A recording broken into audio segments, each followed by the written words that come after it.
APJ Abdul কালামে কৈছিল, ব্যক্তিতকৈ ৰাষ্ট্ৰ সদায় ডাঙৰ। এই কথা আমি সদায় মনত ৰখা উচিত।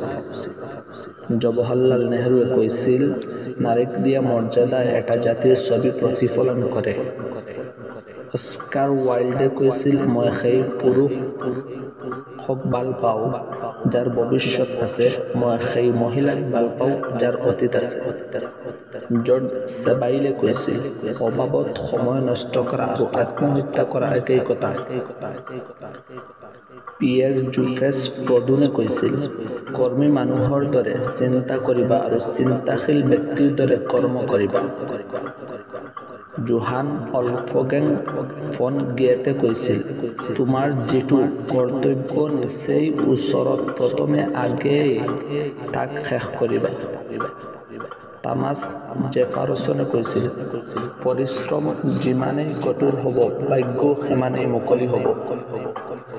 জন আদমছে কৈছিল, সময় কেনেকৈ কটাব লাগে তাক জনা ব্যক্তি সকল সহজ আৰু মহৎ হ'ব পাৰে।